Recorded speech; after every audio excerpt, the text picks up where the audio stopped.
تمام تعریفیں اس کریٹر کے لیے جس نے اس یونیورس کو ایک مقصد کے تحت پیدا کیا ہے.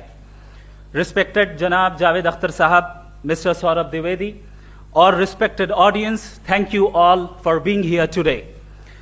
آج کی ڈیبیٹ میں چونکہ ہم بات کرنے والے ہیں ڈز گاڈ ایگزسٹ کے ٹاپک پر, تو یہ ایک ایسا ٹاپک ہے جس کے متعلق کوئی بھی ڈیسیجن لینے کے لیے الگ الگ اسٹینڈرڈز ہو سکتے ہیں. لہٰذا ڈیبیٹ کے شروع میں یہ ضروری ہے کہ ہم یہ جان لیں کہ آج کے اس ٹاپک میں کون سا اسٹینڈرڈ صحیح ہوگا اور کون سا غلط ہوگا. سب سے پہلا اسٹینڈرڈ جسے میں سمجھتا ہوں کہ ہمارے ریسپیکٹڈ جناب جاوید اختر صاحب بڑی تیزی کے ساتھ اس کی طرف لپکیں گے, وہ ہے سائنس. جبکہ سائنس در حقیقت خدا کے ایگزسٹنس کو ڈائریکٹلی ثابت کرنے یا اس کے ایگزسٹنس کو ڈینائی کرنے کے لیے اسٹینڈرڈ نہیں بن سکتی. اور اس کی وجہ کیا ہے یہ میں نہیں کہہ رہا, یہ وہ لوگ کہہ رہے ہیں جو سائنس کے ایکسپرٹس ہیں. نیشنل اکیڈمی آف سائنس کہتی ہے science doesn't have the processes to prove اور disprove the existence of God. Why? کیونکہ سائنس کا تعلق ایمپیریکل ایویڈنس سے ہے, اور ایمپیریکل ایویڈنسز کا تعلق ہمارے نیچرل اور فزیکل ورلڈ سے ہے, جبکہ گاڈ نان فزیکل اور سپر نیچرل ریالٹی ہے. لہذا نان فزیکل ریالٹی کو آپ اس ٹول کے ساتھ نہیں چیک کر سکتے جس کا کام فزیکل ریالٹی کو تلاش کرنا ہے.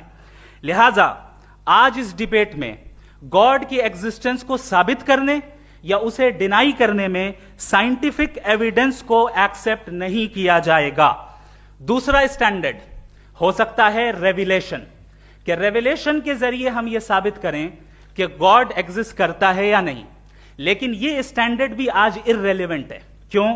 کیونکہ ریویلیشن میرے نزدیک سورس آف نالج ہے, ویلڈ سورس آف نالج ہے, لیکن ہمارے جاوید اختر صاحب کے نزدیک یہ ویلڈ سورس آف نالج نہیں ہے.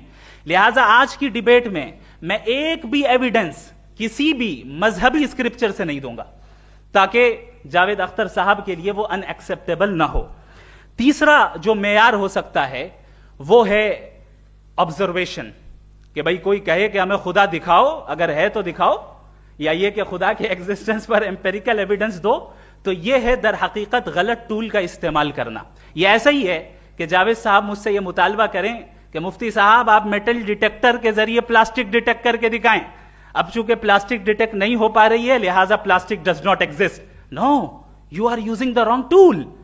اس ٹول سے پلاسٹک کو ڈیٹیکٹ نہیں کیا جاتا. لہٰذا میں سمجھتا ہوں کہ گاڈ کے ایگزسٹنس پر ایمپیریکل ایویڈنس کا مطالبہ کرنا ایک بچکانہ مطالبہ ہے, اور ہمارے ریسپیکٹڈ جناب جاوید اختر صاحب اس اسٹیج سے اب بہت آگے نکل چکے ہیں. اب بچتا ہے ایک ہی اسٹینڈرڈ, اور وہ اسٹینڈرڈ ہے عقل, لاجک, ریزننگ. اور یہی وہ اسٹینڈرڈ ہے جس کے تحت گاڈ کی ایگزسٹنس کو ثابت کیا جائے گا یا گاڈ کی ایگزسٹنس کو ڈینائی کیا جائے گا. لیکن چونکہ یہ بہت امپورٹنٹ اور سینسٹیو ٹاپک ہے, اس لیے لاجیکل آرگیومنٹ بھی ایسا ہونا چاہیے جو ڈیفینیٹو ہو, انڈیفینیٹو نہ ہو, جو 2 اور 2 4 کی طرح بالکل واضح ہو, جسے لاجیکلی ریجیکٹ کرنا پاسبل نہیں ہو. فار ایگزامپل ہم کہیں ہمارے ریسپیکٹڈ مسٹر سوربھ صاحب یہ ایک انسان ہے اور تمام انسان کانشیس بینگ ہے, لہٰذا نتیجہ کیا نکلا, ہمارے سوربھ صاحب بھی کانشیس بینگ ہے.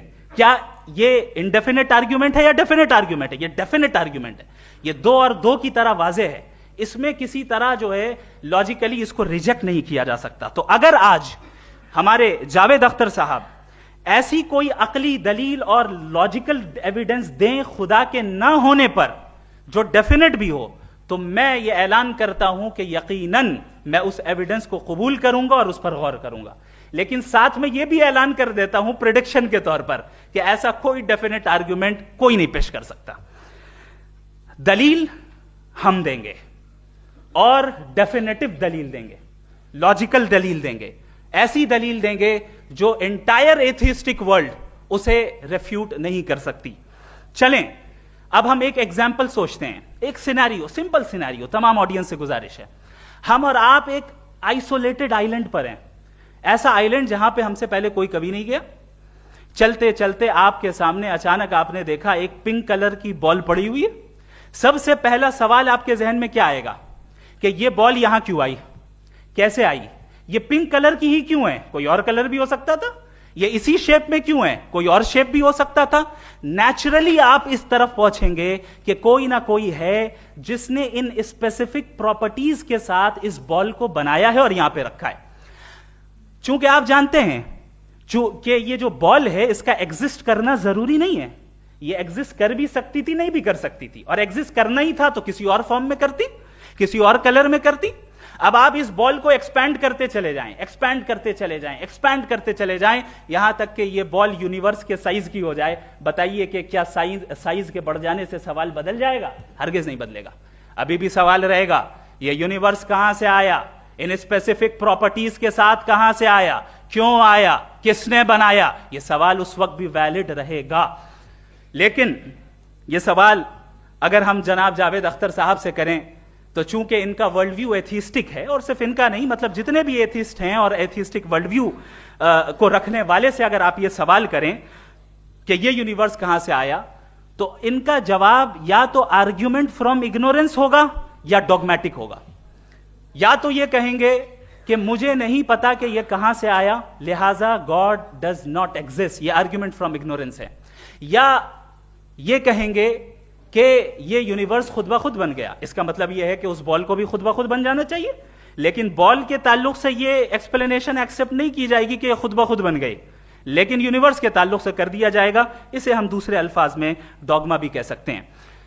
दूसरी चीज, हमारे जावेद अख्तर साहब जरूर गॉड ऑफ गैप्स की मिसाल भी जरूर देंगे, और मिसाल देंगे कि पहले जमाने में बिजलियां कड़कती थी तो लोगों ने किसी एक खुदा की तरफ, और बारिश होती थी तो दूसरे खुदा की तरफ मंसूब कर दिया, उनके पास दलील नहीं थी। यह हमारा वर्ल्ड व्यू है ही नहीं, यह हमारा वर्ल्ड व्यू है ही नहीं, क्योंकि नेचुरल फेनोमेना के प्रोसेस की इंटरप्रिटेशन को जान लेने से यह कहां से साबित हो गया कि गॉड एग्जिस्ट नहीं करता है। इस पर मैं इंशाअल्लाह अभी आगे बात करूंगा। आप हजरात ये भी देखेंगे, और मैं ये एक्सपेक्ट करता हूं कि हमारे रिस्पेक्टेड जनाब जावेद अख्तर साहब जरूर इमोशनल आर्ग्यूमेंट्स भी देंगे, जो कि एक लॉजिकल फेलेसी है जब बात आती है ट्रुथ को डिसाइड करने में। क्यों? मिसाल के तौर पर वो कहेंगे कि अगर गॉड है तो ईविल क्यों एग्जिस्ट करता है, जबकि मैं कहता हूं ईविल का एग्जिस्ट करना गॉड के एग्जिस्ट करने की दलील है, उसके खिलाफ नहीं है। चूंकि अगर गॉड है तो हम सब उसके सामने अकाउंटेबल हैं, और अगर हम अकाउंटेबल हैं तो अकाउंटेबिलिटी के लिए ईविल का मौजूद होना जरूरी है, उसके बगैर हम अकाउंटेबल नहीं हो सकते। और अगर हम अकाउंटेबल नहीं हैं तो हम जनाब जावेद अख्तर साहब से पूछेंगे कि आप बताएं कि फिर सफरिंग इस दुनिया में क्यों है? अगर खुदा नहीं है तो सफरिंग क्यों है? और उन लोगों के जज्बे का क्या जिनके अंदर सफरिंग के बाद इंतकाम लेने का जज्बा पाया जाता है और वो इस दुनिया से ऐसे ही चले गए, क्या उनकी सारी तकलीफें बेकार चली जाएंगी? अब आ जाएं उसी एग्जाम्पल की तरफ कि बॉल, मुझसे अगर कोई पूछे इस बॉल को किसने बनाया, और या इस एक्सपेंडेड बॉल को किसने बनाया, मैं कहूंगा कि चूंकि ये यूनिवर्स और इस यूनिवर्स की तमाम चीजें कॉन्टिंजेंट हैं। कॉन्टिंजेंट होने का मतलब ये होता है कि जो अपने एग्जिस्टेंस पे किसी के ऊपर डिपेंड करती हो, तो जाहिर है ये यूनिवर्स कॉन्टिंजेंट है। और अगर कोई चीज कॉन्टिंजेंट नहीं है तो मैं रिक्वेस्ट करूंगा कि मुझे दिखा दें कि कौन सी चीज यूनिवर्स में कॉन्टिंजेंट नहीं है, हम भी जरा गौर कर लें और हम भी देख लें। और जब कॉन्टिंजेंट चीजें मौजूद हैं तो फिलोसोफर्स की इस्तिलाह के मुताबिक, हम उस टर्मिनोलॉजी के मुताबिक हम उस जगह तक पहुंचते हैं और उस हस्ती तक पहुंचते हैं जिसे नेसेसरी बीइंग कहा जाता है, कि ये वो नेसेसरी बीइंग है जिसका मौजूद ना होना नामुमकिन हो। क्योंकि अगर ये मौजूद ना हो तो सारी चीजें एग्जिस्टेंस में आएंगी ही नहीं, और ये सारी कॉन्टिंजेंट चीजें उसी के ऊपर डिपेंड करती हैं। अब अगर आप ये सवाल करते हैं कि फिर उस हस्ती को किसने बनाया, फिर उसका कॉज क्या है, फिर उसका कॉज क्या है, फिर उसका कॉज क्या है, और एंडलेसली चले जाएं, इसे हम कहते हैं इन्फिनिट रीग्रेस ऑफ कॉजेस, जो कि लॉजिकल फेलेसी है। कॉन्सेप्चुअली इन्फिनिटी पॉसिबल है। मिसाल के तौर पे न्यूमेरिकल्स 1 2 3 गिनते चले जाएं, इन्फिनिट नंबर्स हैं। मैं कॉन्सेप्चुअली बात नहीं कर रहा, प्रैक्टिकली रियलिटी में साबित करके दिखाएं कि infinite regress of causes possible है या नहीं। अगर पॉसिबल है तो हम मान लेंगे, मिसाल दे दें, और पॉसिबल नहीं है तो एक ही ऑप्शन बचता है जिसे हम कहते हैं नेसेसरी बीइंग। ऐसी नेसेसरी बीइंग जो इंडिपेंडेंट है, क्योंकि अगर वो डिपेंडेंट हुई तो वो नेसेसरी नहीं रहेगी।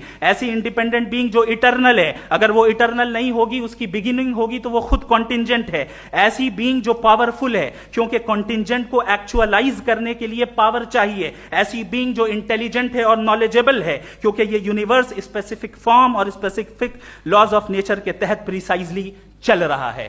Thank you. تھینک یو مفتی صاحب.